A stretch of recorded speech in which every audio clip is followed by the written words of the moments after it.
Greatest Curse of Strahd actual play live stream. Tell me this.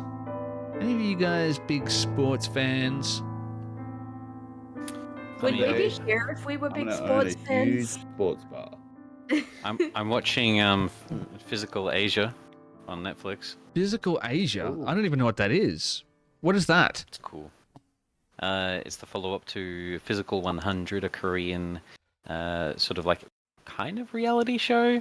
There's a bunch of challenges, and they get a bunch of fit people from many different exercise backgrounds, weightlifting backgrounds, martial arts backgrounds, and just people who do different things as well. So rock climbers, firefighters, stuff like that. And they basically try to find out, depending on a person's occupation, job, or hobby, who is the fittest person in the country. Firefighters would have to win though, right? I've seen the firefighters. One of the firefighters did really well, yeah. Firefighters would do really well. Have you seen them online? The comps where they're like running with the ladder, and they throw the ladder, and as it's falling, they're running up the ladder before it even connects with the building. It's insane. I really like Yuri on Ice. I'm sorry? Yuri on Ice is great. Is that a drink? It sounds like a No, drink. It sounds delicious. I want to carry on ice right now.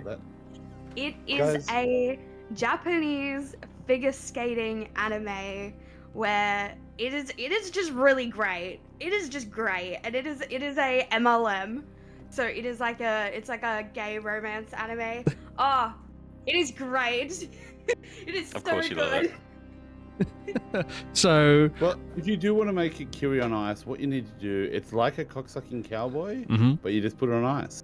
put it on ice. I think On the rocks. I feel like when we were doing Cowboy on the rocks. Far Beyond the Void, we were talking about cement mixers. Yes. Yeah.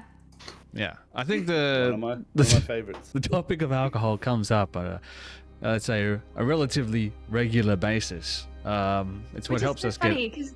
Which really hurts because you guys know I'm abstaining from alcohol. Yeah.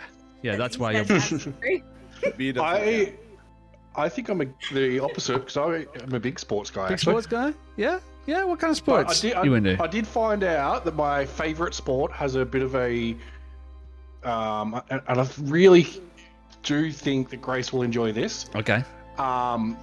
It's got a nickname that I only found out about today. And my favourite sport is ice hockey. It is colloquially, it's called Boy Aquarium.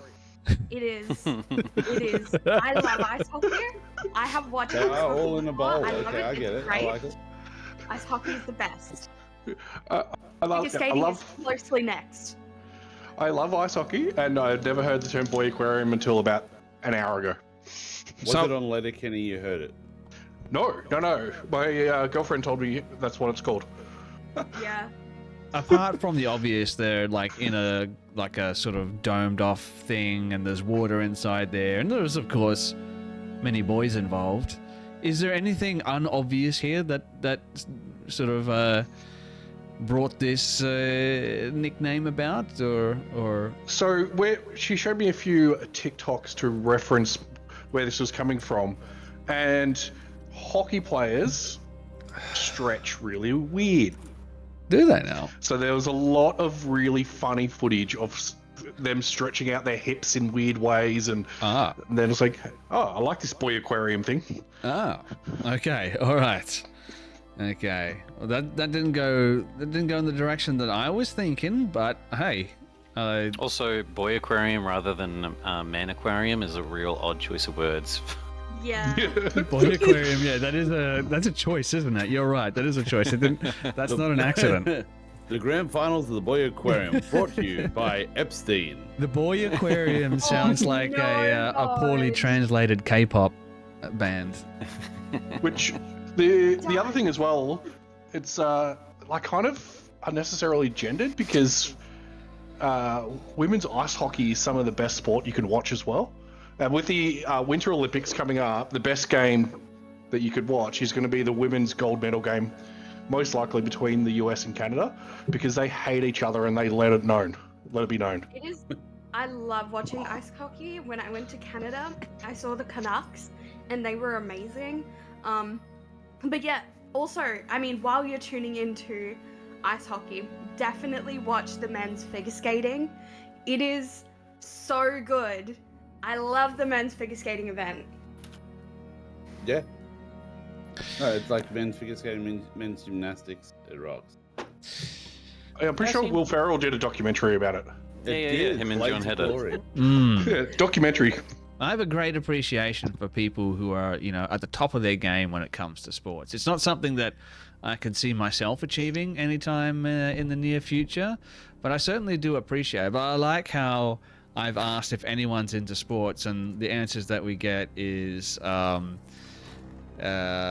gay figure skating anime, watching boy aquariums, Christian, I can't even. Yours was a reality TV show from shit, I gotta give you one. Japan. I gotta give you one. Mod, what do you got? Mods was drinking. Let me give you an answer. Mods was Mods with alcoholism. Yes, I do like sports. You do like sports. You're a sports guy. Good job, Mud.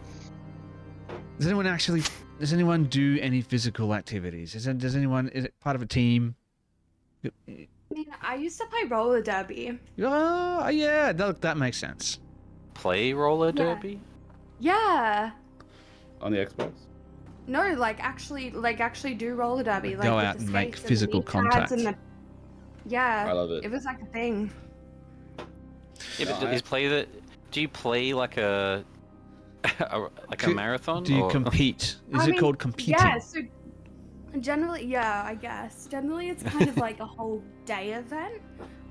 It sort of goes about as long as a game of football.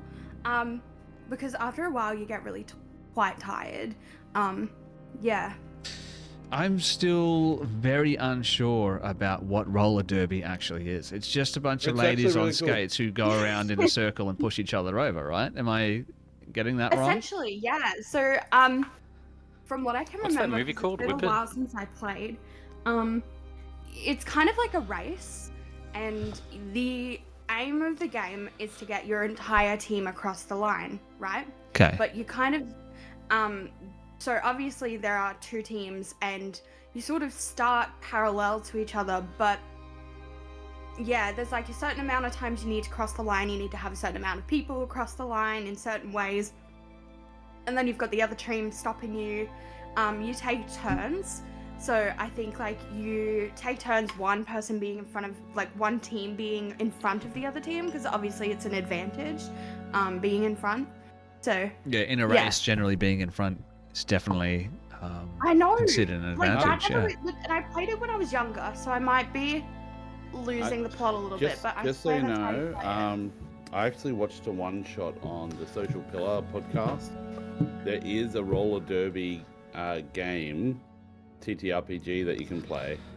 Shut up, really? And they played it on stream, and it looked really fun. So hang on, I'm just going to message him and find out what it is, and I'll tell you later. Find out what it is, and we'll... Derby drama?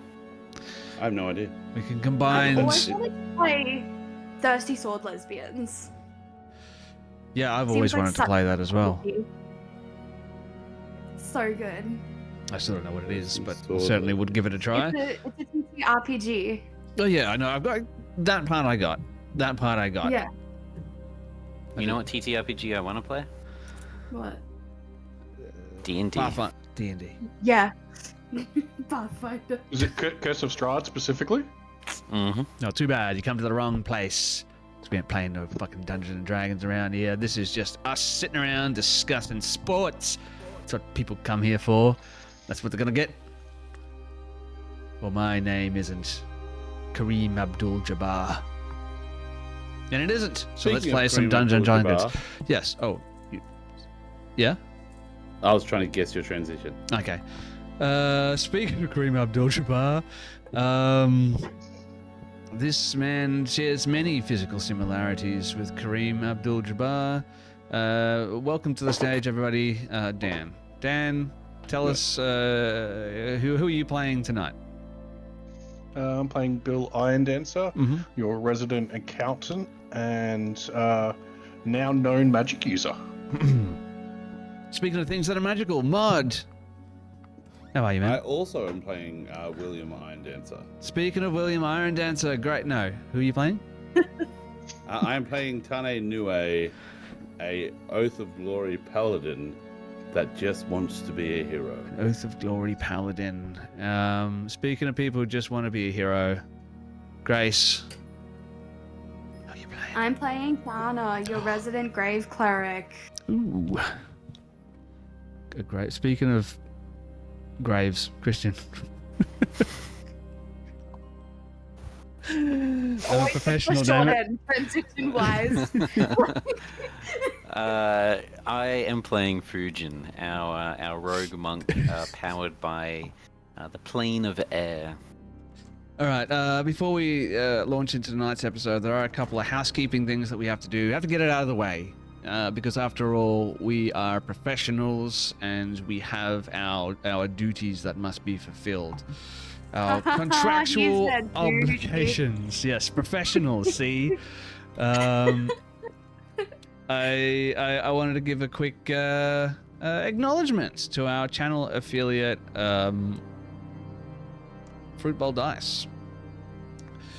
Because without these clickety-clackety math rocks that have been provided to us by Fruitbowl Dice, I wouldn't be able to generate any random numbers. And if I couldn't generate random numbers, sorry, Christian, we wouldn't be able to play Dungeons and Dragons.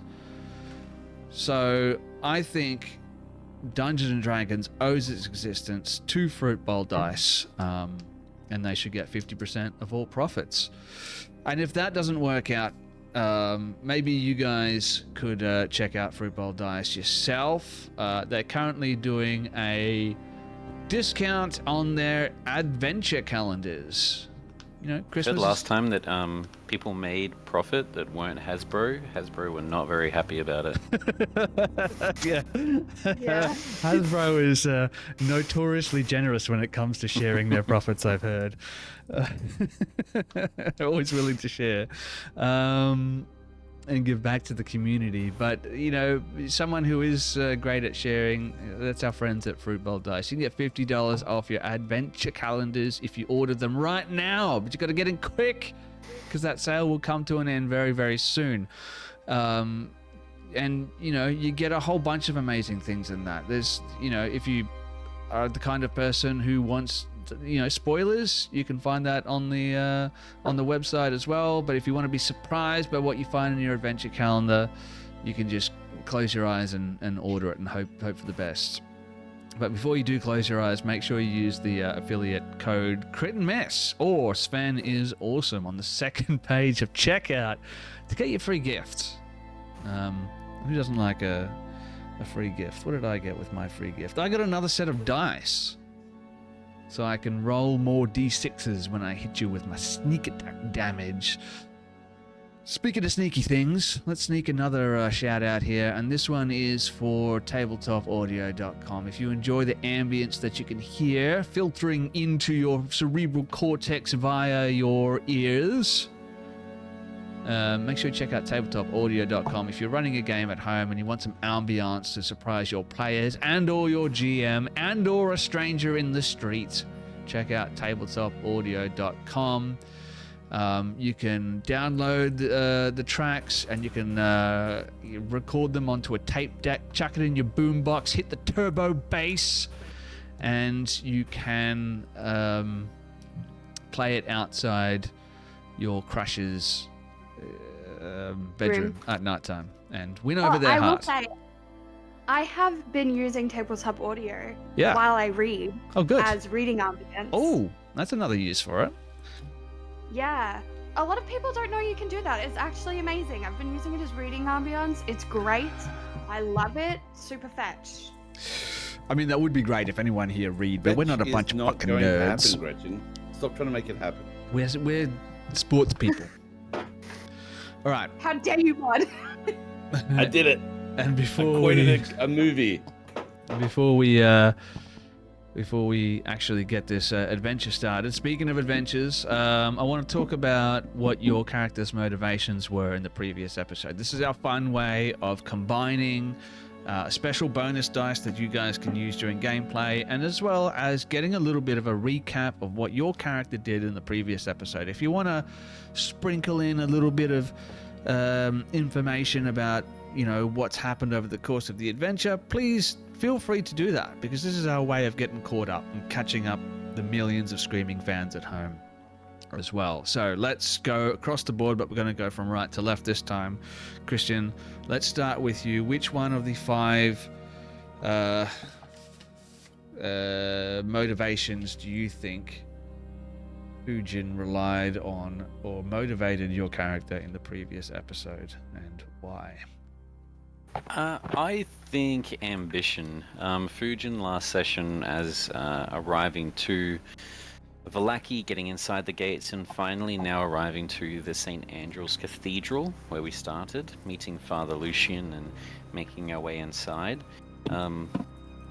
The empathy towards Ismark, of trying to convince Ismark that this is worth doing now. He was wanting to hold off bringing Irina in, wanting to wait, hesitating, and trying to help him become stronger through showing him that Fujin knows how he feels. Fujin had the same thoughts for arriving to the city before Thana helped him.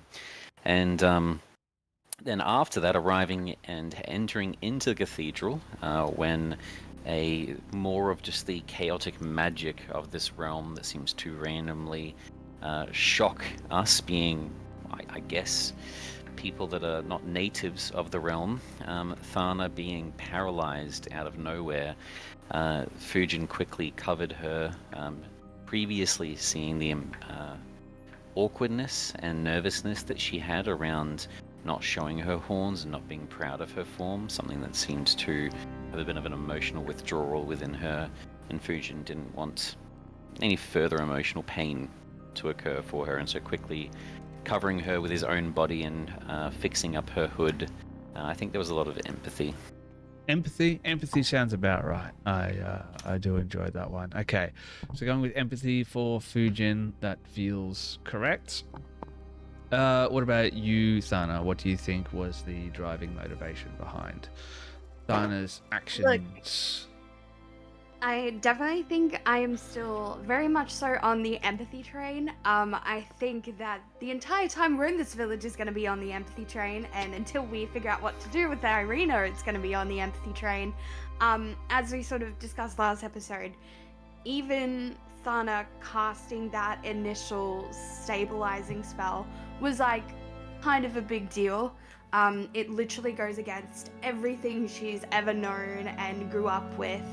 It's, you know, it's kind of a biggie. And then to get into the city, she had to hide herself. So, you know, I think we're definitely on the empathy train with that one. All right, jumping on the empathy train, stopping all stations. Mr. Modbrew, what was your character's motivation? I think last episode, Tane did start to try and front the group, and he sort of pushed to the front of the church and stood proudly. It was an ambitious move. He's trying to get shit done. He's trying to get, not power, but he's trying to get direction, trying to make things happen, and that is his ambition. What is his ambition at the moment? Please remind me. Like, what is his long-term or even immediate goal? What's he trying to achieve right His now? immediate goal is to round this group of misfits into kind of like SEAL Team 6. William Bloody Iron Dancers, heroic merry men / people around him. So this is going to be a heroes group, potentially. Like the stories that you grew up with when you were but a young half-orc. You want to... What do you mean half-orc? Full-blooded orc, rather. When you were a little, tiny, full-blooded orc, imagine 5 feet tall and ripped like Brock Lesnar in his prime at 6 years old. Yeah. I got her a shark. Bitches love sharks. Speaking of sharks, Dan, what was your character's motivation? I think he's going to pivot from his original doubling down on empathy Ooh, to I like a bit of- curiosity. Curiosity. And I think it's just all driven to what's happening inside the church right now. Okay. It's piquing some interest, we'll say. Bill Iron Dancer starting to feel a little bit of curiosity. Want to see how things play out. Wants to learn. Not a bad idea considering your current set of circumstances. After all, they say, knowledge is power. Alright, you may all get your point towards your chosen ambition, and let's jump straight into tonight's episode. We're going to pick it up pretty much immediately where we left off 2 weeks ago. As the four of you depart the Cathedral of St. Andrew in the forlorn town of Vallaki, the sun has well and truly dipped behind the mountains and plunged the town into a deeper darkness. Being in a civilized area now, it's taken a little bit of the edge off. This, at least somewhat, feeling of being safe within the palisades of this town. Now, as soon as you arrived, you started to notice that things were not all well in this town. But still, it's got to be better than being out in the wilderness, right? Of course, you came here with a purpose, and that purpose was at first to try and get Irina Kolyana, sister to the now burgomaster, de facto burgomaster of the town of Barovia, the village of Barovia rather, to a safe place within the walls of the cathedral. But as you travelled from Barovia to Vallaki, tragedy struck and she died. Just a hint of how deadly this place can be, and that was in broad daylight. So now you've had to pivot, not unlike Bill's ambition, with the idea of bringing Irina back and perhaps discovering why the Lord of Barovia, this devil as they call him, was so interested in her in the first place. Now, the caretaker of the cathedral, Father Lucian, turned out to be a pretty good guy. Haven't come across many of those just yet. He seems to be on the up and up. He said to you, he'll take care of the body, make sure it stays in a state of preservation, so that when the time comes that you're able to bring her back, hopefully, she'll be in a condition that allows that to happen. Hell, he could even help you with that. Or at least he could, because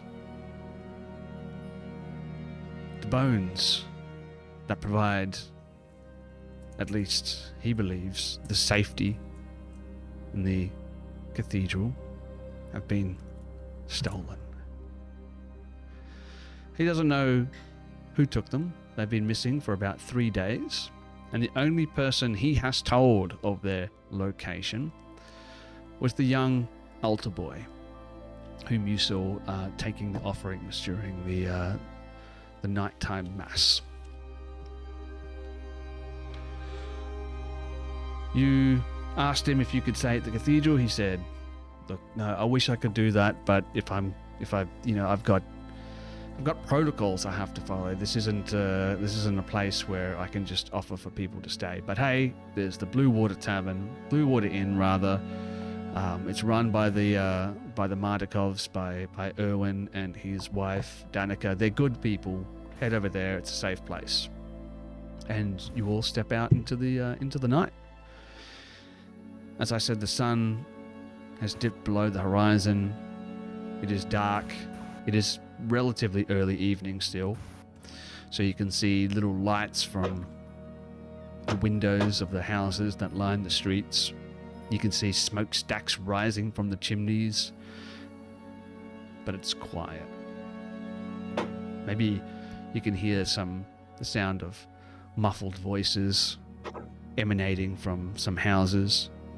Maybe a bark, a sound of rattling as some type of stray animal disturbs some boxes or something like that. And then it begins to very softly rain. Right. Now, one thing I will say is, Thana, Grace, you got a little bit more information based on some rolls that we did off camera. You have that information. You can share Yes. whatever you want to share or keep to yourself, whatever you want to keep to yourself. I leave that entirely up to you, but I'm going to hand the reins over to you guys. You tell me what you want to do. Right. Yeah, we did leave in a weird point last week, and Dan did get cut off, but I place my boot on William's bloody corpse, and I withdraw the blade and wipe the blood on my thigh. Mm. Yeah, Dan, thanks for playing. That was good, man. Yeah, and Bill's corpse shits itself. That makes sense. Yeah, it's an ugly sight. You hate to see it. Hate to see it. Anyway, get rolling up a new character, Dan, and let us know when you're done, and I'll work him into or them into the story, right? Right. Wait, sorry, Fujin. Dan died? Yeah, after shitting myself. Well, Yeah. before or after. Yeah, the what shitting might have came been first? after The death. chicken, the egg, the sword, the poop. I was Was- so confused. It's a blurred line between blood and poop. Can't We don't do know that what came to me. first. Fujin, You can't do that to me. I think we need to head to this inn, but how you doing? I'm still going to go for my walk around town. I've already got, I was pulling out as you guys are sort of, I guess, heading out and starting to sort of collect yourselves 10 silver pieces, and I'll pass them over to your hand. Whatever the room requires, hopefully that should cover it. And if you could just maybe get like a dinner ready for when you're all sitting down. I shouldn't be too long. I can handle that. I want to take my mind off pain, and also, like I said before we went inside, the town still seems weird, and it seems like the Father Lucian, confirmed that the Watchter family and this lady Watchter, the mayor, separate from that completely, trying to force people to be happy. I heard some rumors, people playing games when we were arriving here. We haven't had a chance to talk about it, but they were mentioning a mad mage near some mountains. There's a lot going on, and I just want to get a bit of a better scope of if we're safe when we go to sleep tonight. Right, honestly, that slipped my mind. Remember, gotta do the smile thing. Yeah, hit a smile. Yeah, this. No, that looks good. You look Okay. handsome. I Thank look you. over towards William and Thana. Thana, I don't know, ever since the church, Thana, has been unusually quiet. That's perfect. Perfect. Ever since the church, Thana's been, unusually quiet and has sort of, really withdrawn.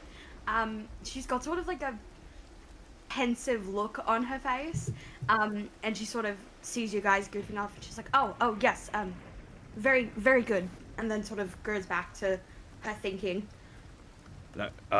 Thana, we've got to do this so we don't get arrested. You don't want me smiling. I do, in fact, have fangs, so, Yes, it won't be very helpful. Ismark like, I feel like it might be better. She already has her hood drawn. We cannot see. It might be best if we just keep her appearance sort of covered for the time being. Tane slowly, half tries to smile while hiding his tusks. Yes. Fujin will head off. Less tooth. I don't know what you want me to do. They're like 3 inches long. That's, well, I can't just retract them. keep working on it. It still feels a little, and might be threatening, but I'm sure we can get something. Fujin, where are you going? I'm. You obviously are in the throes of emotions right now. I've explained it twice now. Oh, Goodbye. okay, bye. God, he's in a mood, isn't he? All right. I guess we should head to the tavern. Perhaps Fritz has already found his way there. Unless any of you had a better idea. Well, yeah, no, we literally just had a conversation saying, "I'll go to the tavern and I'll get us rooms." Okay, yes. And then Sorry. Fujin said he's gonna like. My head is elsewhere. No, that's all right. I know you're grieving. Come with us, mate. And Tane watches Fujin walk off as the camera sort of goes a little sepia as he walks off through the rain and some music starts playing. And as Fujin looks back towards us, we see a very creepy smile. What's the sad song? In this shirt by the Irrepressibles. That starts playing as I just start walking away. Yeah, I'll put my hood up. I don't want to try to smile too much. I'll try to stick to the shadows of buildings. I've got like a Fujin's upper torso is a like a vest jumper, so the sleeves cut off, but still a hood sort of attached to it. And I'll chuck that up and start making my way through the streets, just getting a vibe of the town at the moment, looking for anything that sort of catches my eye, or any signs of rich people. showing... the Taroka deck has been drawn, and I'm putting the Taroka hat on. And it has been, unfortunately, attributed to Gem. You know what? I'm going to try and redraw that. Because I feel wait, like before you do. Before I do. Botanical Media rolled a 2 and said it went to me. Yes, that is Jess. Thank you for, Yes, for doing correct. that roll.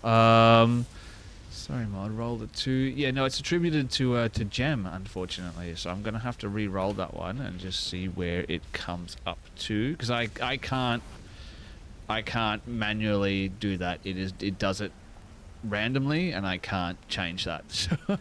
Wait, All does I it can- actually do something in game? What do you mean? No, on But the can't we just- on the overlay. If you have a look at the overlay, there's like a line that goes from the Taroka deck card and shows who that card has been given to, and it's been given to Gem. I never noticed that. I Never noticed that? Never noticed that. All right, let me try and run that one. Oh crap, they've changed how everything looks. All right, test it. There we go. All right, so I've redrawn that, and that has come up with the hooded one. Mask of Doubt. You cannot benefit from advantage on attack rolls for the next hour. I don't think that's going to be too much of a hindrance for Dan, because he doesn't do attack rolls anyway. Okay. He does, just with the spoons and folders. Letter openers. He did a letter opener nat 20, so...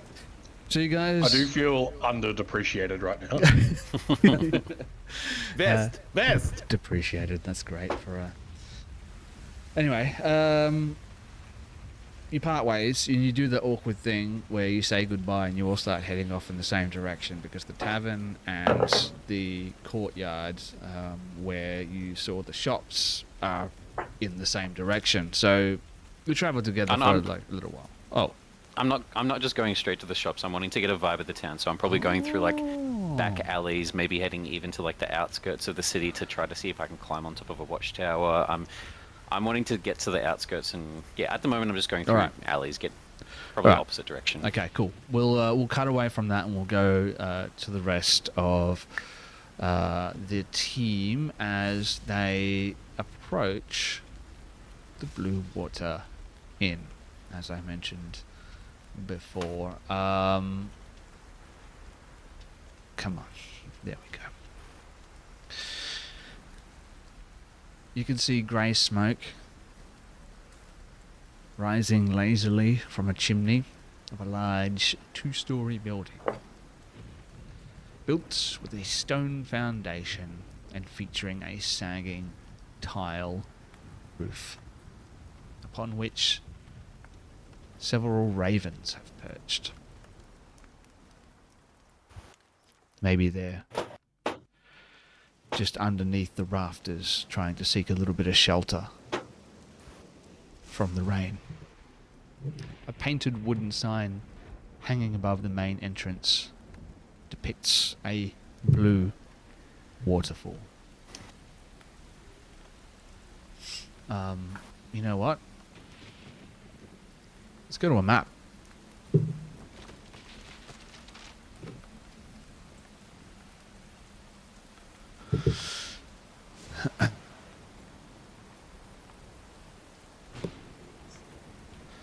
And I will put your characters on that map so you can see something. Now, who's there? We got Bill. We have not Fujin. We have Tane, Thana. 7,000 characters do we have going there tonight? And we have Tane. And let's just say the horses are there somewhere with you.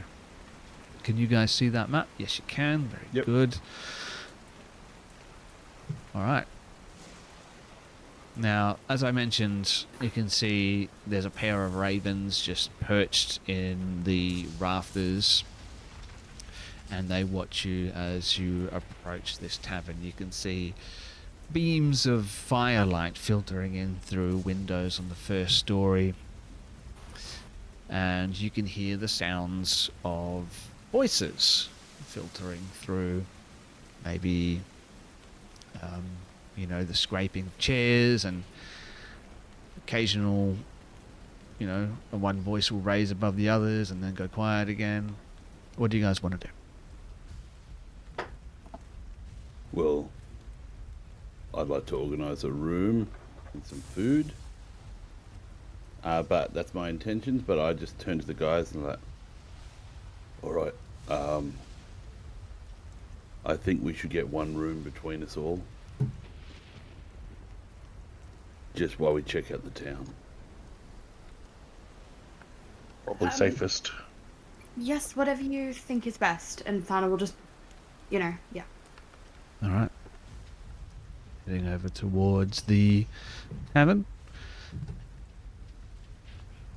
I once again kick the door open.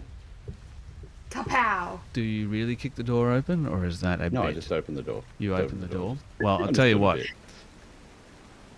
As you go to open the door swings open. And a man comes striding out of the tavern.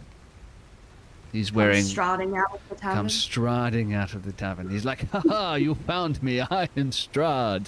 I is indeed a sexy man." I stab him. And he dies. I found him.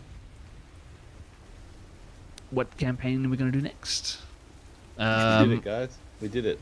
I've heard Out of the Abyss is great. No, a man comes walking out of the tavern and he bumps into you on his way out. He's wearing like a cloak. Underneath the cloak, you can see he's wearing a an outfit made of colourful patchwork, sort of pieces of material. And as he bumps into you, he drops a small, like cloth-wrapped pouch that he's carrying, and he bumps into it, falls down to the ground. He says, "Oh, sorry, my apologies." I pick it up. And you go to pick it up, and he bends over at the same time as you go to pick it up, but you grab it first, and you stand up and you hold it out to him. He's like, "Oh, thank you. Apologies. I'll just be on my way.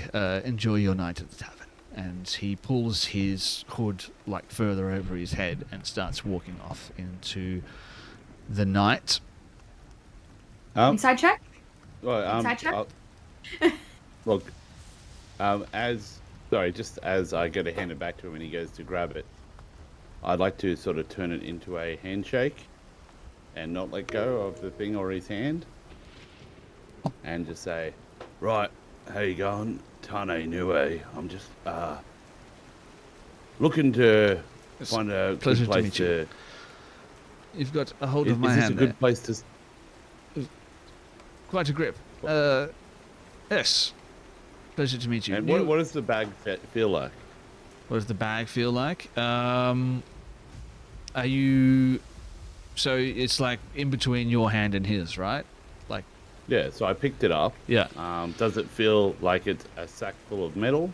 Or does it feel soft and warm? Like, You feel did it squish when I picked it up?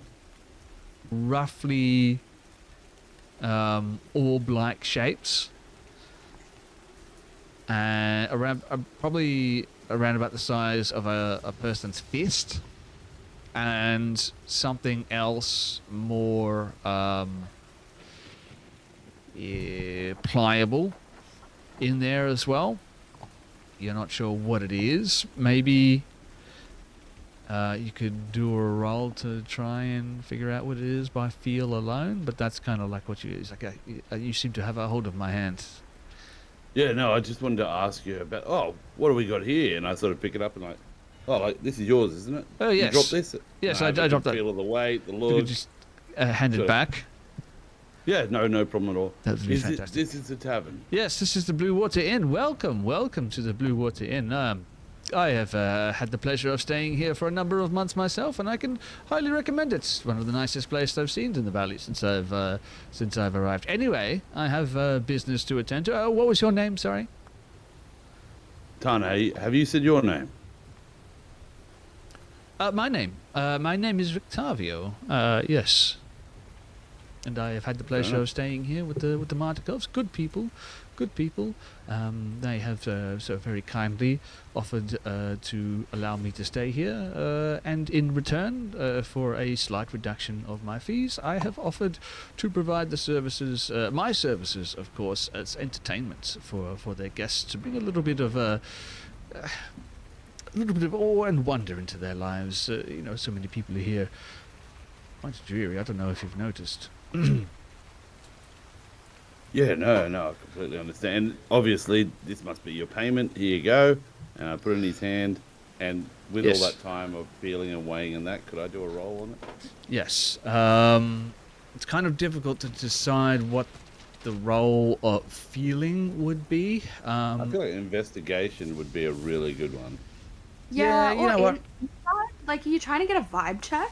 I think you're going to try to get an idea of what's inside this, like, wrapped sort of package that he's carrying. Give me an investigation check. Sure, why not? That works. Oh, yes. 19. 19. Killing it. Maybe as you go to pick it up, you catch maybe even a scent as you pick it up. And it feels like a pair of apples, but there's also smells like freshly cooked meat. You feel like that more rubbery sort of sensation that you felt when you first picked it up. It's probably like a slab of meat of some sort. Right. Anyway, lovely to meet you. I'll hand it back to him. Mr. Nui. Please enjoy your stay. I shall be returning sometime later. If you see me around, hey, please feel free to say hello or enjoy one of my stories as I entertain the people. Anyway, good evening to you. And I'm going to do one quick question. Yep, you as well. Just, are you stuck here? He stops, facing away from you for a second like a soap opera. A long moment passes by. He turns back. What do you mean? Yeah, can I use this? Can I do an insight check on that? Does anyone else want to do an insight check as well while this has been going down? I'd like to do an insight check too, I think. You know what? Thana, you've been watching this from a third-person perspective. Let's start with your insight check, if you will. And while this is happening, what's Bill doing? I think Bill would have gone inside to try and he did some of his extracurricular work out of taverns, so I think he might try and maybe buy a wine for someone to try and get some stories out of them. All right. Okay, so I got a 23. 23 on the insight check. We'll resolve that one first, and then I'll get one from you, Tane, as well, although it probably won't matter very much of the 23 on the insight check. That's right. I'm fine to go for a reaction. If you want me to roll, I'll roll. If it's not going to add anything, I'm happy not to. I'll roll. He seems to genuinely be in a hurry to get somewhere. He seems to be putting on a bit of an act in regards to being like this friendly, jovial person. There's something in his eyes, especially when you asked him if he's trapped. He stopped, and like for a second you could see this serious expression, but only through his eyes. Stuck? No, I'm free to come and go from this town however or whenever I wish. I know not what you speak. I'm just curious, where are you going off to in such a hurry? I mean, it's only a small town. There's not exactly a lot to do here, especially so late in the evening. Well, my dear, aren't you a surprise in these parts? He's like looking under your hood. She sort of like pulls her hood more over her face, and she's like, "Irrelevant. I asked you a question first." Yeah. To be completely honest, it's not truly surprising that people who are new to this town would act with such suspicion. But I assure you that my motivations are of no consequence. I simply go to feed my horses. I maintain a carriage here, the carriage in which I arrived here in this fair valley a few months prior. And my horses, they will be hungry. Hungry for meat? No, hungry for apples. Thana sort of looks at Tane. Just point of order here. Tane knows that it's meat. Oh, I don't know. You do not. That's right. Sorry. Anyway, as I mentioned, I must be off. Well, it's a pleasure meeting you, Rictavio. And good luck. Not at all. The pleasure was all mine. And let him go on his way. Make sure Thana comes in safely with me. And then, we'll head in after, see what Bill's been up to. Heading in to see what Bill has been up to. Alrighty then. You step into a tavern. And it's pretty much very similar to what you would expect, or what you were expecting when you saw it from the outside, rather. You can see there's damp cloaks hanging from pegs. I'll just unpause that real quick. And the tavern is packed with tables and chairs. There's narrow pathways meandering in between. The bar stretches along one wall under a balcony that can be reached by a wooden staircase that hugs the northern wall. Another balcony overhangs the entrance on the eastern side, and all the windows are fitted with thick shutters and crossbars. There's lanterns hanging above the bar and resting on the tables, bathing the room in a dull orange light that casts shadows on the wall, most of which are adorned with these ominous-looking wolf's head mounted on wooden plaques. As you enter into the tavern, You can see there are 6 what appear to be patrons. There's a lady sitting at a bar. In the corner towards the south, you can see 2 rather dour looking gentlemen. You can see there's like a longbow and like a long axe sort of leaning up against the wall right next to them. And one of them is wearing like a cloak that seems to be made of patched together wolf furs. You can see a pair of young kids darting in between. They seem to be chasing each other in some type of game. They don't even notice you guys coming in, like running in between all of the chairs. And there is a lady standing behind the bar doing bartender shit.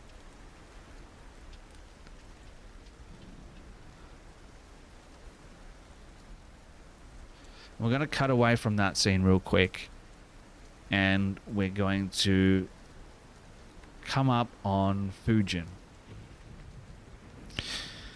Fujin, you've maybe ducked into an alley, taken a corner here or there. Maybe you've seen a stray cat quickly duck into a culvert as you approach. Other than that, you don't really see any signs of anyone being outside, whether it's the rain or just nighttime. Maybe a combination of both. What do you do?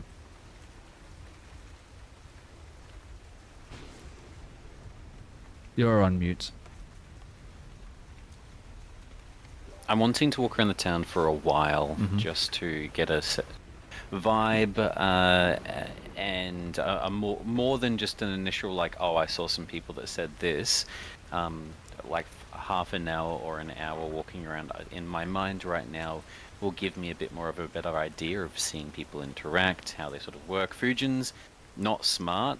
He's got high wisdom, very, very low intelligence. So I'm not going to be able to piece things together instantly with some sort of investigation. Instead, I want to just see how the city lives.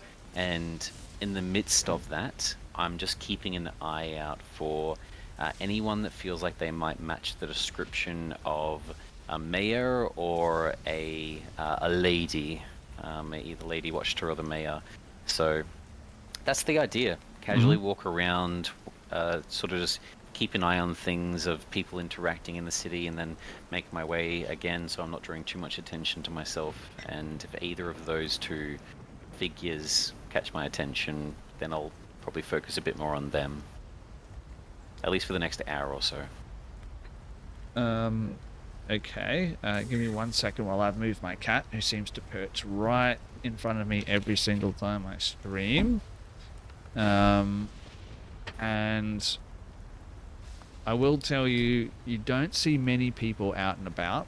So the first thing I'll get from you is an investigation check, just to see what you find while you're going around. Even as creepy as it is walking through streets and stuff, like casually, even though I mean to be doing it, like looking through windows, the side of them with a glance of my head as I make my way past. Yeah. Yeah, investigation's horrible. Well, I just want to start with an investigation check. 16. 16. Good roll, though. On the investigation check. It's not too bad.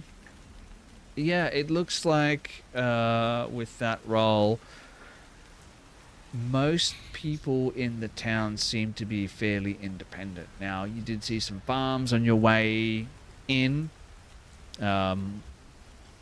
Pretty unimpressive farmland around here, but in the backs of most houses you find most houses have their own small vegetable gardens, maybe a goat or a chicken here and there. With a 16, what I will tell you, I'm trying to find some information here, and it is not being easy on me at all. I really like it when I can find the information I'm looking for in a book. Isn't that just the best part of being a DM? Hey, when you're searching, I'm just going to say this. Guys, it's episode 25. Congratulations. Is it? You did it. Oh my god. Episode 25. Quarter And of if you 100. all look under your chairs, everyone. Look under your chairs. Oh, if you're not going to look, you won't get your prize. Okay, it's gone now.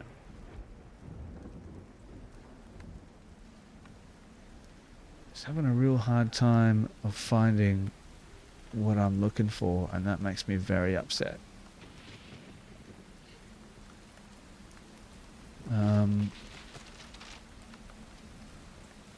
Nope, can't find it there, can't find it there. Great. Okay, this is why I should prep more.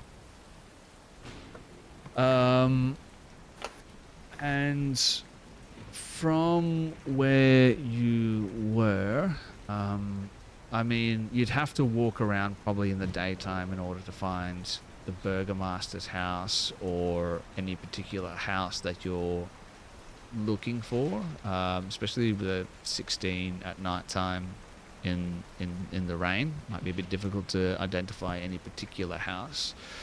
But you do see there are lights sort of filtering into the windows of some of the houses. That There's sort no of like stuff. big rich-looking estates. I mean, you want to try and find a house. Maybe you want to climb to the top of a building and have a look around. That might give you a little bit of a better idea. Otherwise, you're going to be walking around for hours at night time trying to find. That's what I'd mentioned. To walking through back alleys, get an idea of the city, and then finding, like I said, like at the wall of the city, like a watchtower, or if there's nothing like that, climbing onto the roof of a building is the next best thing. Okay. You do know there is a palisade wall that surrounds the town. Nah, that won't do it. I'll do a building then. Yeah, a building. Want to climb to the top of a building? Let's go. Let's Yeah. roll an athletics check. It is raining, so I'm going to set the DC here at maybe a 14. I'm going to use my inspiration. Probably a good idea. Probably a good idea, given that it was the worst possible outcome. Oh, you're kidding. Not meant to be. We got 2 natural ones. 2 natural ones. Worst possible outcome. You... Really tired. Hey? Fujin's just really tired. He's a Tired. big boy. He's tired. You know what, you guys... I think this is so fitting. Like he literally wanted to get away. He's trying to do stuff. Like nat ones is what would happen to me in this instance. At least I'm falling on my ass without anyone seeing. I like to fail upwards, right? So if you find a building, it's maybe a 3-story sort of building, and you can see there are these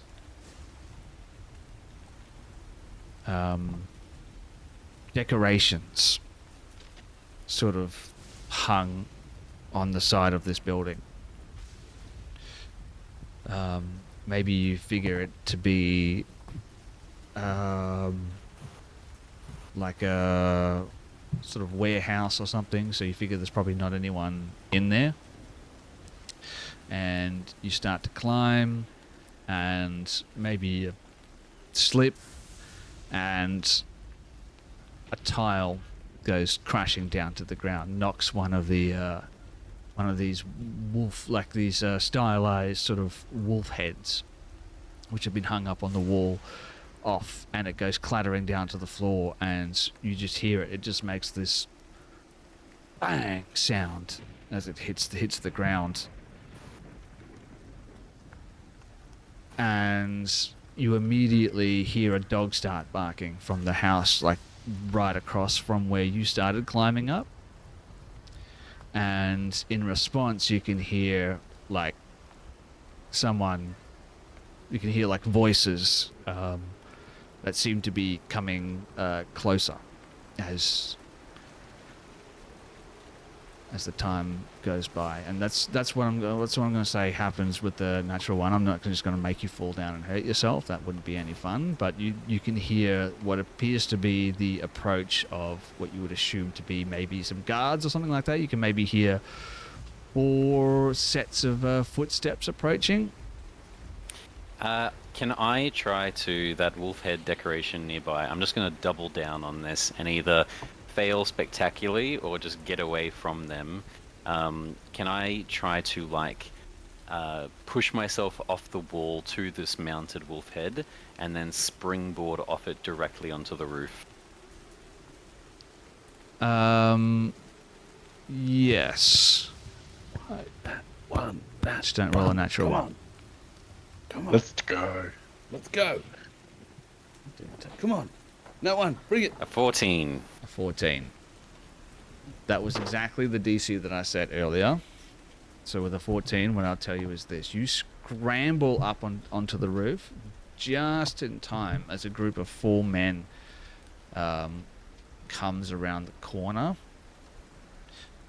You can see 3 of them are carrying torches, and one of them sort of stands head and shoulders above the rest. And one of the ones carrying the torches sort of walks over to where that wolf's head is lying broken on the floor. You can see it was made out of maybe some wiring and sticks and all that kind of stuff, and it's just scattered across the floor. And he sort of kneels down next to it and turns back to the larger gentleman whose appearance is sort of obscured by this cloak that he's wearing, like a dark brownish sort of cloak that's sort of dripping wet. And he says something to him, and they sort of start looking around. Okay.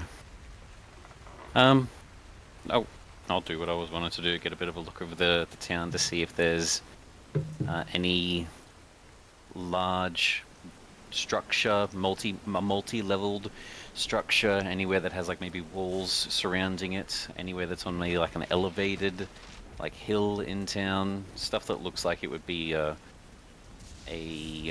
head of the town. Important people like living in important places. Okay.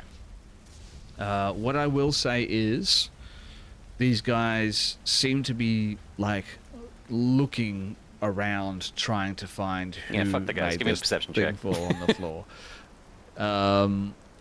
All right, so you're not worried about them sort of discovering where you are or anything like that? All right, give me a perception check.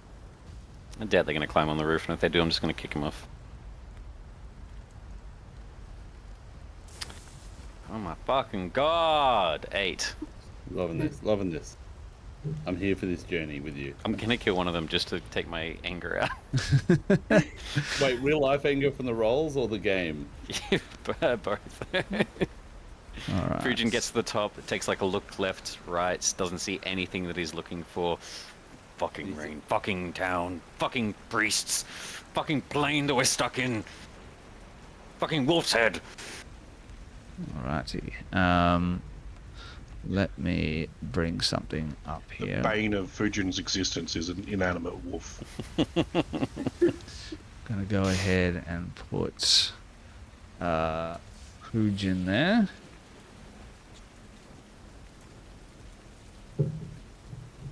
Fujin isn't a monster.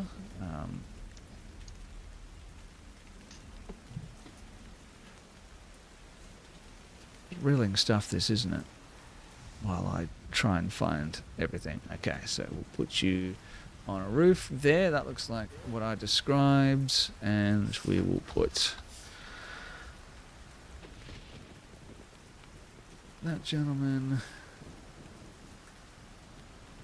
And Can you put put 4 guards in the street moving around, put a proton pill up on the top left. Fujin, you're gonna have to get to that pill, then eat the ghost. I've played this game before. Definitely Pac-Man. All right. I eat the pill and I level up 5 times temporarily. Is there a wall? Yeah, I was going to ask, Sven, last week I kicked in the church and killed 15 people, apparently. They all, like, fell out of windows and stuff. We're playing XP, right? Yeah, did I get XP for that? Yeah, I actually take XP away for that, so... Oh, sorry, Grace, you lose a level. I'm going to go ahead and clear the walls here, just so everyone not can fair. see. So not fair. I'm not sure why those tokens that I just put there are not showing up for you. Let's have a look. Let's get rid of that. There you go. Alright, now you can see our 4 guards as they make their way around, and you start muttering to yourself and cursing wolves and such. And one of the guards looks up and they're like, Hey, you, what are you doing up there? Get down this instant. You don't see me. You don't see me. Oh, I don't?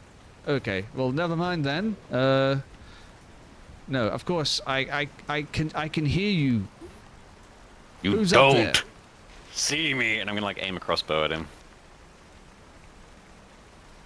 And they sort of take a step back, and we might get you to roll for initiative. But before we do that, we are going to switch. We're going to black out from that scene. Like maybe as there's like a flash of lightning overhead, we just crash out from that scene and we go straight into into the tavern, into the Blue Water Inn. Let me go back there. Where are we? So there he was, attacking these wolves, one after the other, 1, 2, 3. But they were petrified. It was a funny thing, but he's calmed down a lot now. He's a real level-headed guy. When you meet him, you'll love him. All true. Okay, so what do you want to do? Situation as I described earlier. There's around about 6 people. Bill said he was going in to buy some wine and try and get some stories out of someone. Okay. All right. You approach the bar. The lady turns towards you and she raises an eyebrow as you come up to the bar, and she's like, "What does she sound like?" She's a woman, so she must have a higher tone. No, I'm not going to do Candle Wallier's voice for this lady. She just sort of looks at you. She's like, "What'll it be, love?" So earlier in our previous episodes, someone said that I didn't do homework, but I did have something prepared, but just not written down. Okay. And it was to explain my background and a proficiency with a tool. I've got the charlatan background. Of course you do. And I've got proficiency in the forgery kit. And my idea for my backstory little monologue was the Monday to Friday view of Bill, which was kind of very similar to the start of Money by Pink Floyd. Routine, by the book, making his bed to a T, but on weekends you would see him in inns and taverns around the city, forging documents and helping people generate extra wealth, knowing that when they do, they need an accountant to be able to declare all that away. So what I would like to do coming here, walking in, I've got a feeling it's going to be these 2 scarier looking guys down the bottom here. Mm-hmm. I want to try and see what they are drinking. Order 3 of them. 1 for each of them, 1 for myself. And sit down and say, "I'm new here and you look like you're old here. What's the lay of the land? What should I know?" After ordering 3 of their drinks from the barkeep. So yeah, the barkeep will I mean, yeah, charge you. I don't know how much she will charge you. She'll charge you some money for those drinks. Let me just quickly find that for you. Yeah, she might say, "Oh, they're drinking the cheap stuff." Red's Dragon Crush, and she turns back and she pours a couple, and she's like, "It'll be a couple of copper pieces each." So then I will hand over. Now this is sort of knowledge that Bill doesn't have, but I do. I've got silver pieces. Should I Should you what? have silver pieces? Should that be Electrum instead? I mean, you can have silver pieces. Why wouldn't you have silver pieces? Cool. No reason. And I'll hand over a silver piece. Okay. And say, thank you very much. Always a pleasure. And then, yeah, head over to this table. Okay. You're heading over to the table. Tane, what are you doing? Right, so we just said goodbye to Rictavia, which is a fantastic name. And I'm going to walk in. Now, I want to secure a room and some food for the group. So, yeah, William's already over there. Say, Thana, do you want to get us a table? And I'll be over there in a sec. And just sort of go up to the counter. I need a room for the night. A room for the night and for just yourself, or? No, for my party. And how many? 5. 5? Right. Sure, I have a room. It's got 4 beds. Will that be enough, or are you going to need another? No, that's fine. Right. And I need to secure some food as well. I know it's late. I'm hoping you've got space for us. And looks around the room and smiles back. Keep smiling. Oh, sure. Is she smiling? Is everyone smiling? Is it just we're not mentioning it because everyone's doing it? Or are they all not smiling in here? People seem to be a little bit more relaxed in here than they were out on the streets. For a few of the people, it looks like they're so used to smiling all the time that they're doing it out of habit now. She isn't smiling. She's just sort of wiping down some cups, as bartenders are wont to do. And she takes your money, however much it is, for the rooms,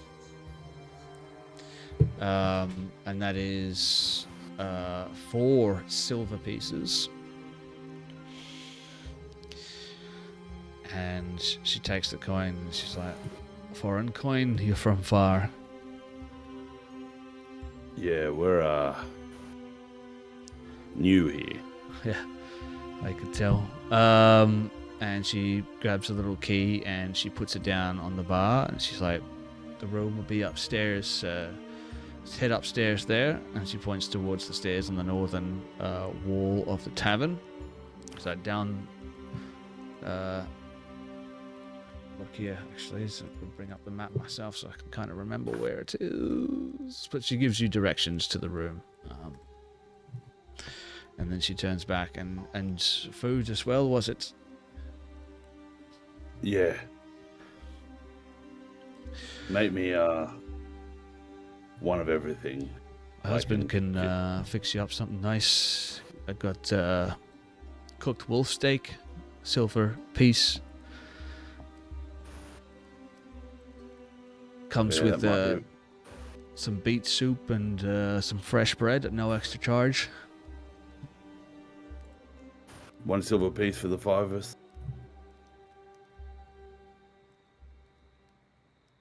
1 silver piece for each meal. That might be a bit too rich for our blood.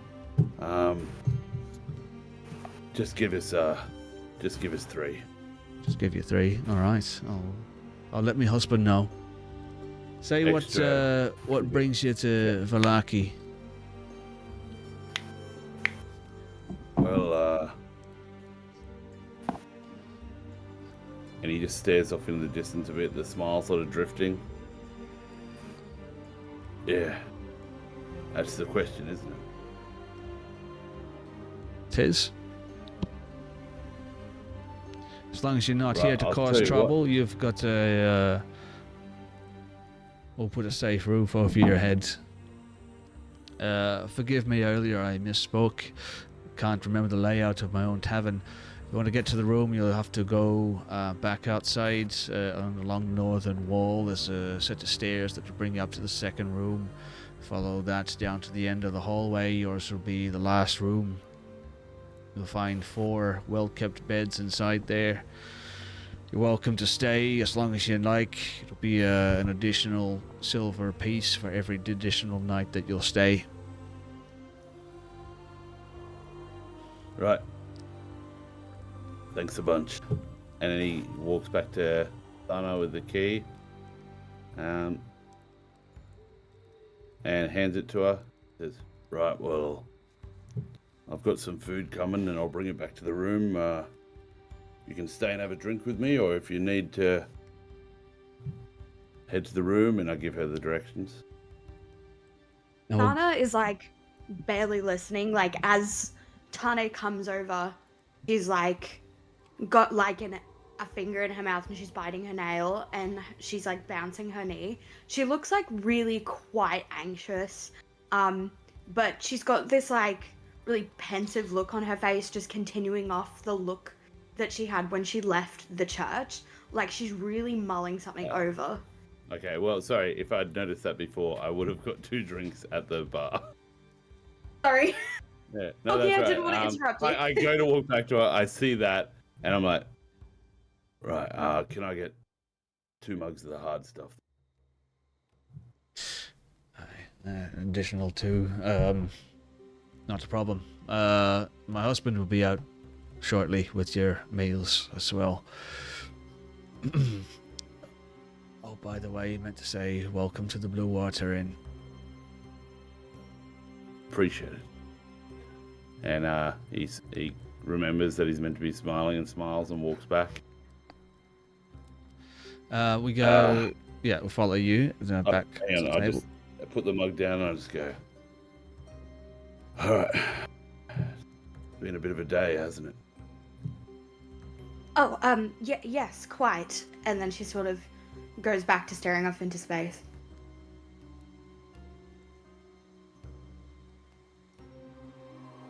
I thank you for the drink. It's very much appreciated. It's alright. I'm here if you need to talk. If you don't, here's the I key. don't know. I've just been mulling something over a thought I had while we were at the church. Yeah? Take a sip. Could you keep a secret one person of the cloth to another? He looks at the tablecloth and, yeah? To her, very funny. I think... You can trust me. I don't think we should bring Irina back.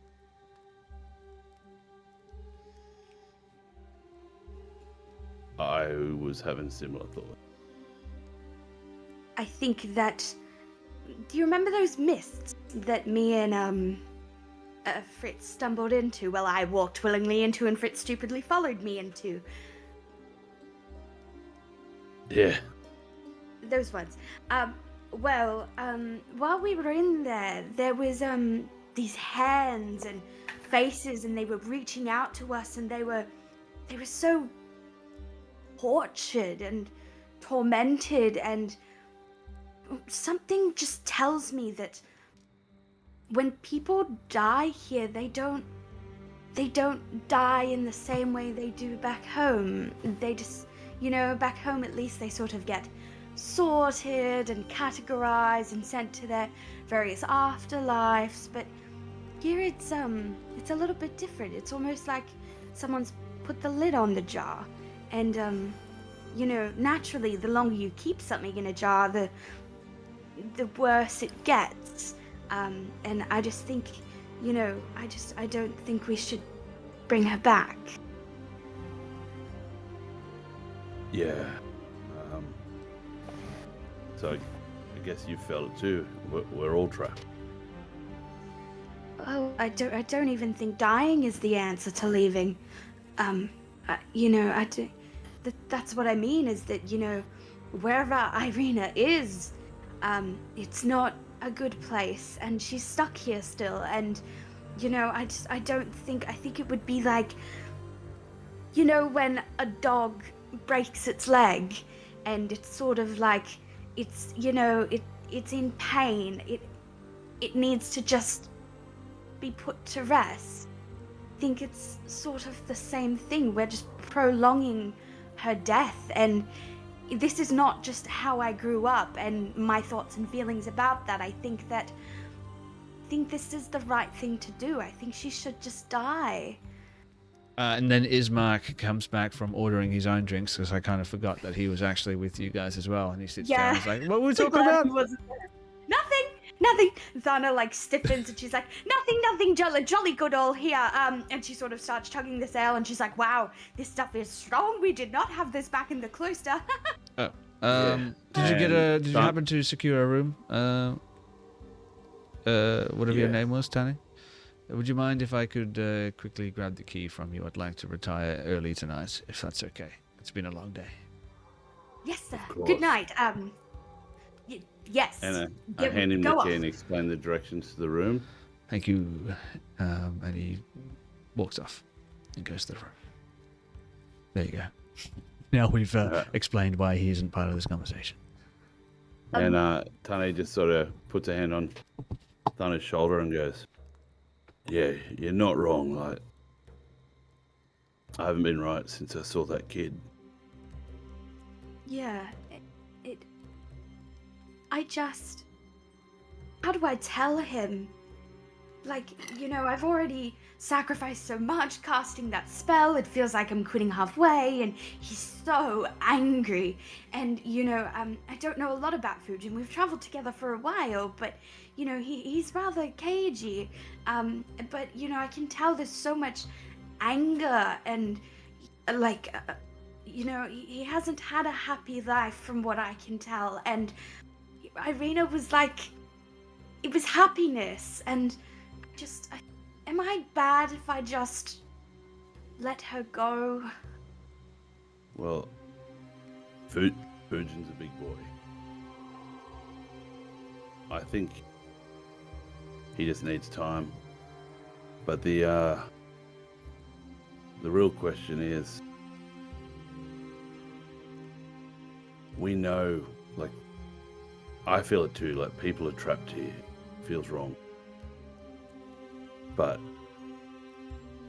there are people that aren't.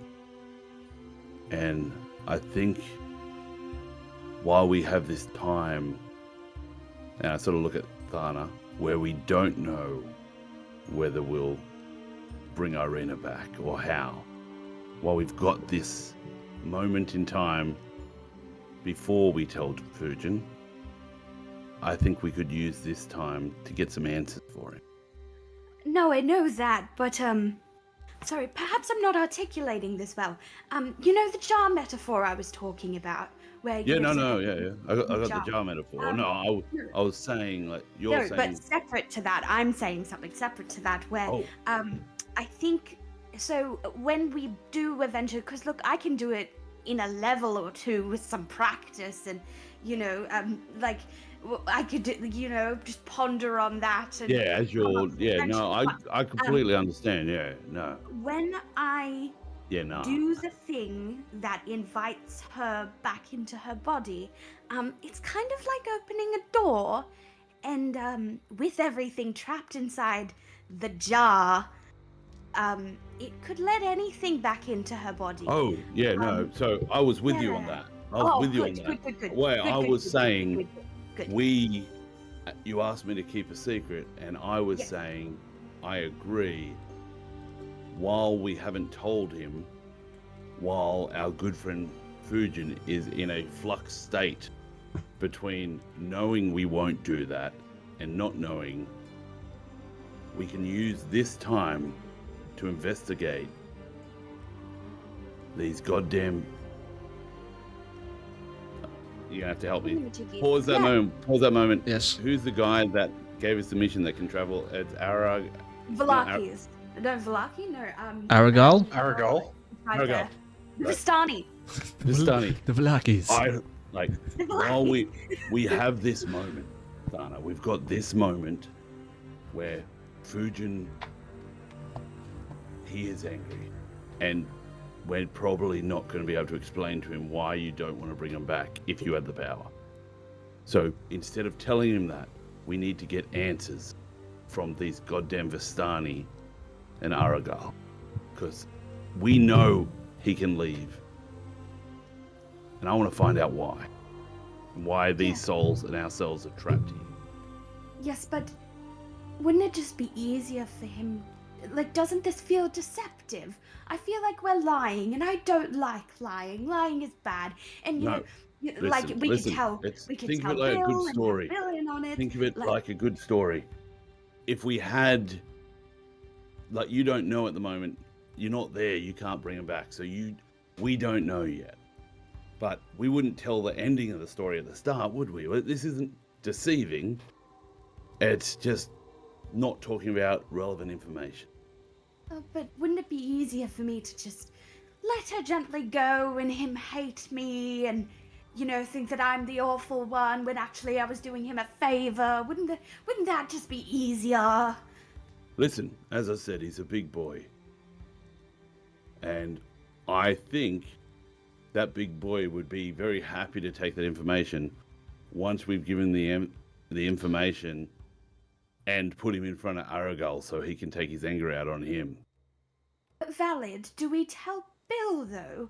Because I feel like it's even equally as scummier for, like, all three of us to know and Fujin not, because then it feels like we're keeping a large secret from him.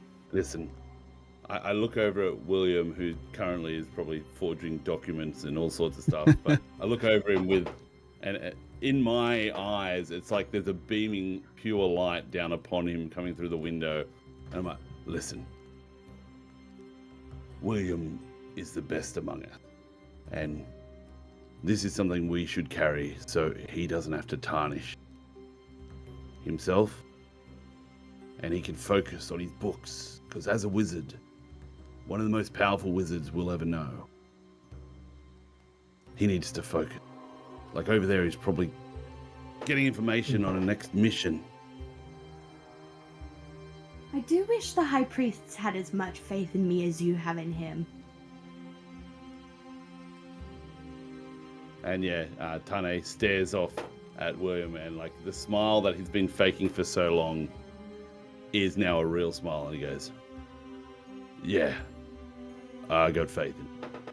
Yeah, and we see Tane looking over and smiling, and maybe we see Bill talking to these guys, and one of them like reaches over and grabs two of the goblets of wine and slides one over towards him and one over towards his partner as well, and you can just see the distrust in their eyes start to melt away just a little bit as the conversation goes on. And then we flash back to the scene that we left earlier. Fujin, you point a crossbow at one of the guards that's sort of looking up at you. Did you want to roll for initiative now, or do we want to see where this ends up? Muted. The goal with the crossbow was to scare him off in hopes. If it gets to combat, I'll get to that, because honestly, okay, I would like to vent some of this frustration, both in-game and Fujin's just at a point that, like, he's he wants to punch something, hurt someone to alleviate his own pain. You Thana was see, right.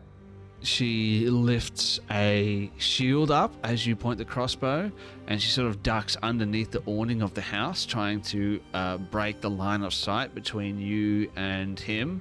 And she's like, "There's someone up there. There's someone up there." And that large gentleman, he makes his way around the corner and sort of pushes one of the other guards out of the way as he stands in the street looking up, trying to get a better view of you. Switch map. Are you... Oh, yeah, I haven't switched your map yet. It's for you guys. There you go. You should be able to see that now. And you see him sort of raise his hand as the cloak falls from his arm. You can see it's like malformed and twisted. You can see that it almost looks like the flesh has been burnt off, or the skin has been burnt off rather, and you can just see like all of the sinew and twisted muscle underneath sort of exposed to the air, and the hand ends in these like long claw-like talons, much too big for someone his size. And he clicks his fingers. He's a big guy as well, so he's a big dude. He's a big dude. So a big guy with an even bigger hand, so it's giving kind of like Hellboy vibes. Pretty much, yeah, Hellboy vibes. He's bold. He's wearing this cloak that's sort of covering up for the most part. You can't really see what he looks like. And you know, the cloak is sized for a normal sort of person, so it comes down to his calves. And he clicks his fingers, and all of a sudden this bright light erupts from his hand as he clicks his fingers, and this bolt of fire just shoots just over the top, past the awning of the building, and just darts off into the night sky above you. What do you do? Okay, well look, as he fires that, are you happy for me to have had like a held action with the crossbow, and in sort of like a shocked reaction fire back at him? Was he trying to light up the night sky like a flare gun, or was that at me? Like, is it up or at me? It feels like he might... You said the awning, right? So it was like going to the building's rooftop. Yeah, I'm just sort of like thinking he's like looking up, and you're not directly on the edge of the roof. You're backwards a little bit. So it almost feels like this was more of a lighting the situation up and also threatening gesture to you. Okay, yeah, look, I'll do the same back. I'll in reaction as he fires, to show them I mean business, can I use like the held action with what I had with the crossbow and just fire at the dirt between his legs? Yeah, I don't even need a roll for that. I'm going to say that you can fire that, and the crossbow, we watch it as it passes through the falling rain and just and it's like quivering in the ground right in between his feet, and he doesn't even seem to flinch from what you can see from your situation up on top of the building. He just looks down at the crossbow bolt planted into the ground like inches away from his feet, and he just sort of bends over and rips it out of the ground with that huge fucking almost demonic looking claw arm that he has, and just crushes it, and it just snaps in two in his hand, and he's like, "Get him." And that's where I'll get you to roll for initiative, if that's okay. Yeah.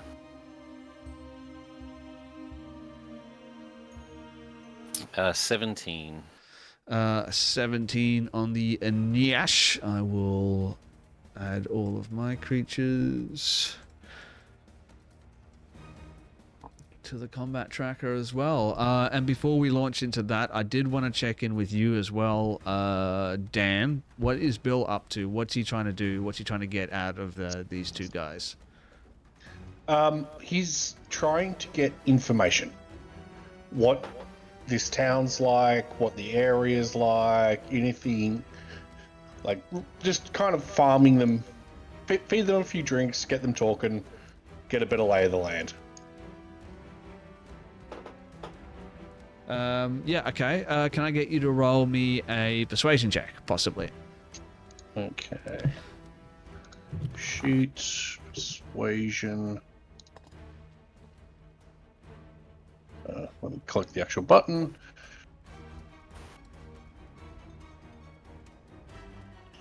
Uh, 22. 22. It's pretty good. They introduced themselves as Soldar. Sorry, Soldar Soldarovich and Yevgeny Krushkin. And they are Yevgenyevich. Yevgenyevich. They are hunters, actually. They, you know how you guys, or not you guys rather, Thana and Tane are enjoying a nice wolf steak, or you will be soon, hopefully. These are the guys that hunt and kill the wolves and supply the meat to the tavern.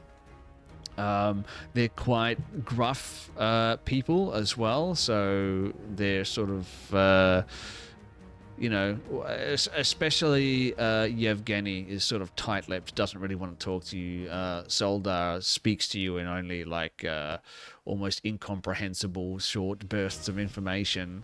Both of them have a very haunted sort of look in their eyes.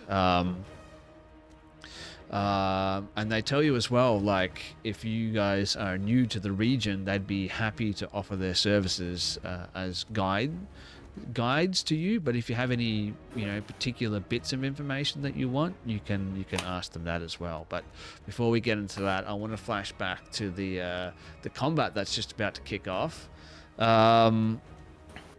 Because for some reason, all of my guards rolled the same. I think that's horseshit. I'm going to roll them all individually. Yeah, while you're doing that, someone in chat asked about the timings, because Fujin said he wanted to walk around for a few hours, but then we had nat ones, we had all sorts of stuff. Yes. Is this happening at the same time as our conversations, or is this later in the night? No, this might be happening sort of around about the same time. I don't know. I think a little bit of time has passed for everyone. No, that's right. I just didn't want to run outside when I hear some noise or something and find out that Fujin died 3 hours ago. I was just checking out right. whether we were switching between scenes or that was just all right. balancing time. I've re-rolled those initiatives, so I've rolled it properly now. I don't know why it rolled them in a group. And you are actually up first, Fujin. What would you like to do? You can see the guards getting ready to try and clamber up the side of this building as well.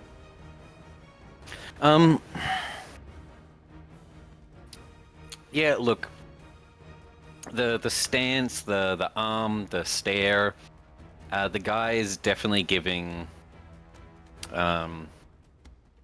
dangerous vibes, obviously. Personality-wise. The guards less so much. You know what? Now that this has sort of gone down, can you give me a perception check? That's actually what I was going to ask as a free one, but maybe I could guide it for what I'm looking for with Fujin. You tell me what you're looking for. Fujin seeing that at first he saw just guys below him on the streets, and that's why he didn't worry. Like, there were a bunch of hoods, he didn't see like any weapons or shields, but it was like rainy. He just saw cloaks and like, okay, there's fucking dudes, fuck them. Now that she's put up a shield, he's got a demonic hand, he's firing magic. He's wanting to see like what they're armed with, if these are town guards or if they're just like thugs. All like, right. Are they wearing chainmail, stuff like that? Yep. Okay. No worries. Roll a perception check, and depending on how well that perception check goes, I'll give you a little bit of information. I'm not gonna Unnatural impose 20. I'm not going to impose Oh, disadvantage, okay. consider it's nighttime, because I did say that 3 of them were carrying torches, so you can see them fairly well. A dirty 20. All right, I dig it. Here's what you see. 3 of them appear to be outfitted very similarly. Appears to be a chain shirt. They're carrying a shield and a short spear each. And the large gentleman appears to be outfitted very differently. He appears to be wearing like a studded leather armor, but as you, well, maybe even like as he bent down to pick up the crossbow bolt that you shot in between his feet, You can see underneath his cloak there is a great axe, or the haft of a great axe sort of poking out. And you see what appears to be a small, almost, I don't know how to describe this, maybe just like a doll-like figure hanging from his belt as well.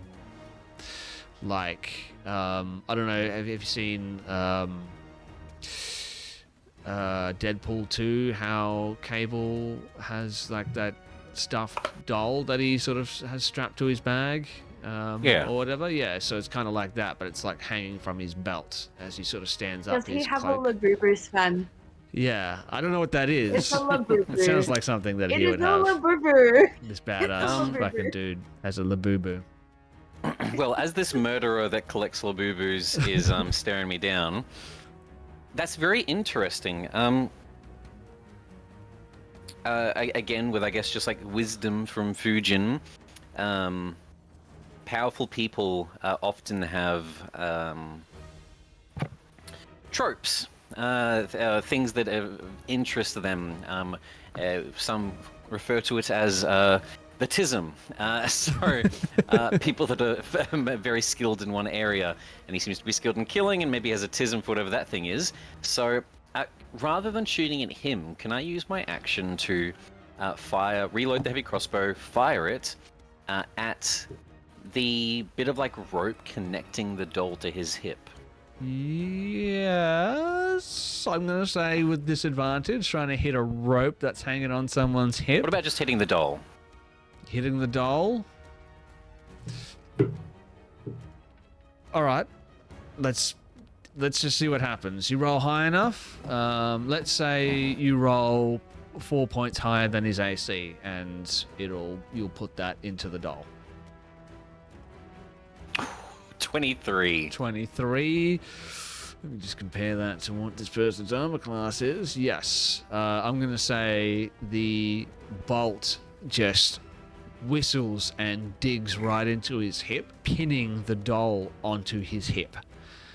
And he barely even flinches as the bolt digs into his hip. So how much did he beat the AC by, sir? Definitely beat it by more than 4. Would you like to roll some damage, or? The goal was, with such a high attack roll, if it's okay, the goal was to drop the doll, and I wanted to see if he would like panic and try to grab it from the dirty mud. Okay. I wasn't wanting to hurt him. I was wanting to damage the doll or separate the doll. I dig it. So the crossbow bolt like pierces right through the doll, and it almost severs the body from the head, essentially, as it's sort of hanging from his belt and his hip, and the body just like falls like a wet rag onto the wet, road that he's sort of standing on. And he looks down towards it and does seem to like quickly try and pick it back up. In that moment, I'll try to flee. I don't want to see if he has some sort of angry or happy or sad reaction or anything. The moment he looks away, I'm going to use Step of the Wind to take the dash action. Okay. And I'm going to run towards the rooftop to my west. Okay, so running along the rooftops in the pouring rain. Give me an athletics check. Let's find out what happens. Isn't this balance, not strength? I don't see athletics as necessarily only being strength. I see it as being dexterity. Allows you to stay on your feet in tricky situations. Okay, you know what? I'll allow a dexterity. Sure, why not? You've convinced me, you son of a bitch. 18. All right, 18. Roll something here as Doing well. rogue shit and you're making me do like weightlifting rolls. Fuck you. This is why I never liked the difference between athletics and acrobatics. Like, what is athletics? What is acrobatics? It's always been a sore point for me. So, all right, with an 18, that's pretty good. As you start to run and jump from the next building, though, you feel like you have put a little bit of distance between you and them before he sort of realizes. But you hear the guards call out, he's running, go! And they start to chase you. You do have a bit of a lead here on them because you rolled pretty high. We're going to keep this going. Yeah, that's okay. Yep. Step of the wind, obviously, with a dash action, so hoping that on subsequent turns, just in case it gives me any sort of a benefit, like advantage to any sort of escaping rolls, I'm just going to keep action dashing, bonus action, step of the winding, and just... I've already got 40 feet of movement now that I've reached the 3rd level monk, so I'm going to be moving like at least 2, maybe 3 times as fast as these guys, as I'm just going to be darting, slipping when I find a moment, sliding off a rooftop. But for the initial goal, that's the idea, just continuously fleeing now. Yeah, no, I get it. I picture this as like you're sort of running along the rooftops, jumping from one building to another. We can see like lightning flashing in the distance. The rain is now start to like pelt down hard as the guards are like running along the street trying to keep pace with you. You might be a lot quicker than they are, but you are jumping from one roof to another. That is a little bit of a hindrance. So what I will say is we're going to start a little bit of a chase here. So I'll get you to roll another check for me, and we will see what happens. I'll give you advantage considering how quickly you can move, though. Excellent. I'm going to roll for these guys. You are already beginning to pull away.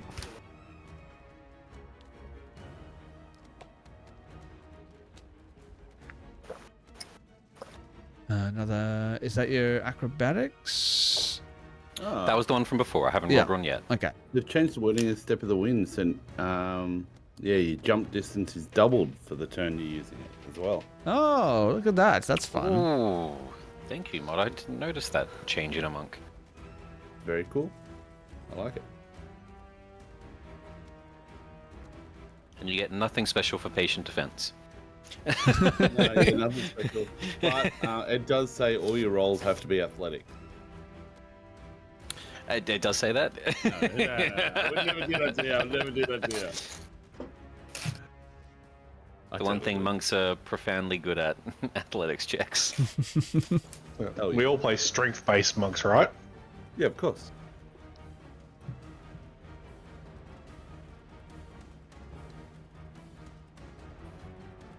You got another acrobatics for us, or? Oh, I didn't know you wanted one. Yes. Sorry. Yes, please. Okay. With advantage.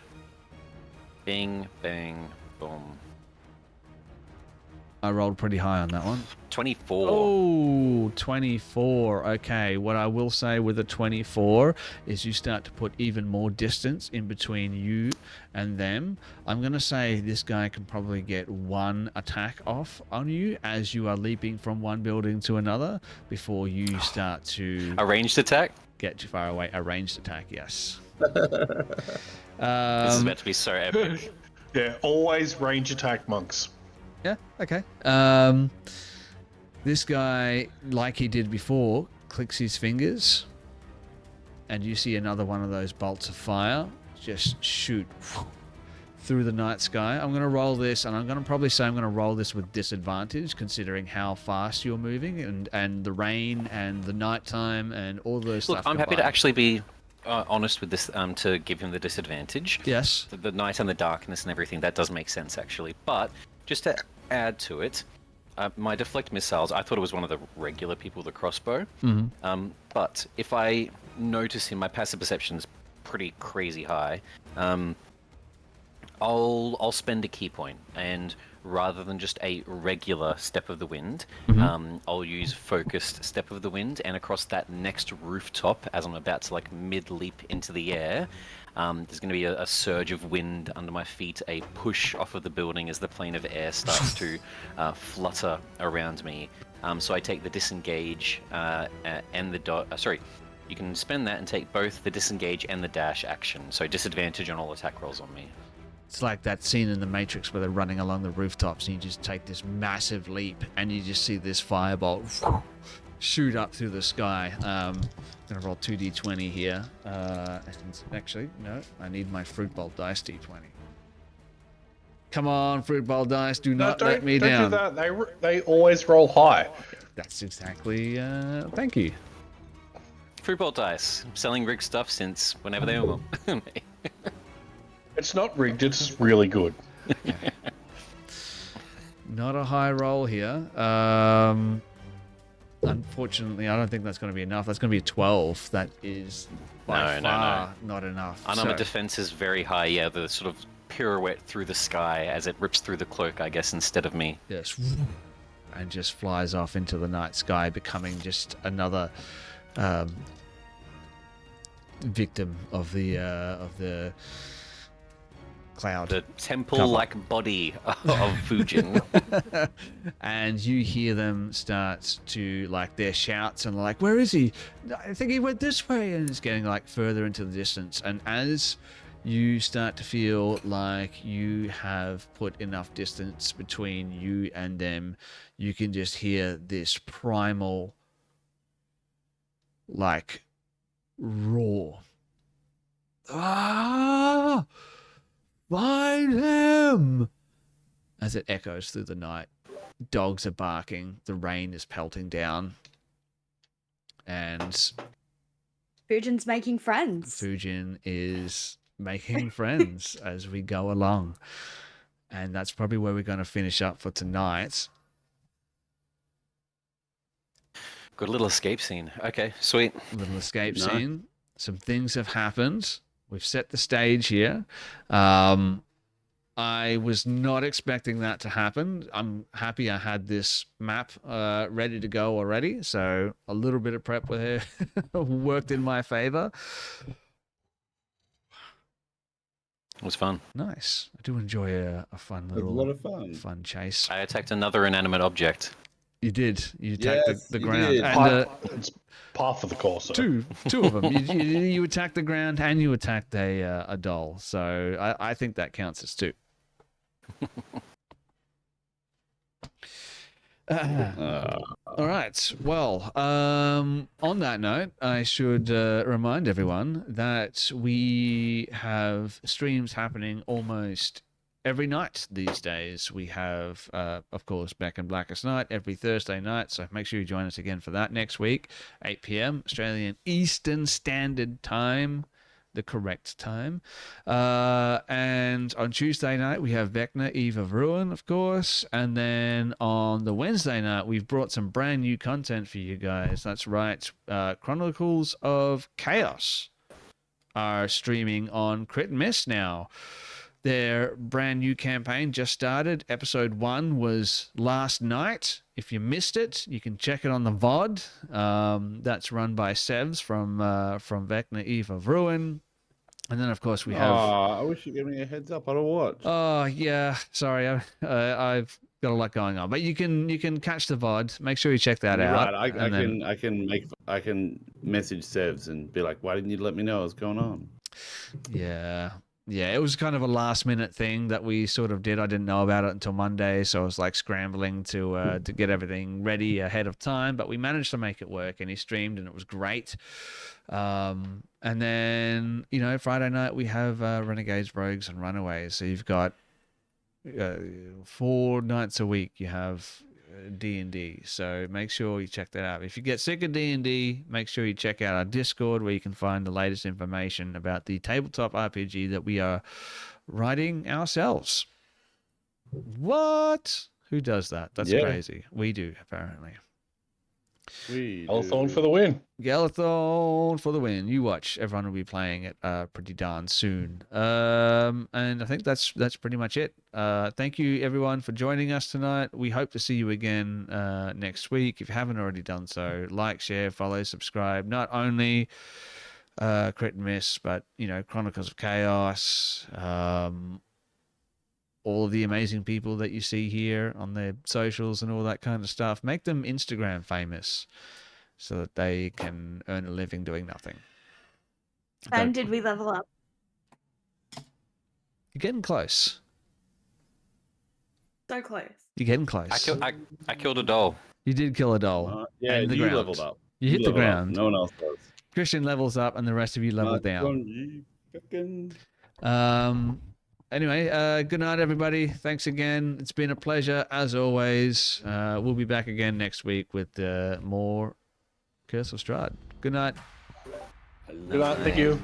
No, guys, I was just about to sing. I was going to sing for the end of the episode.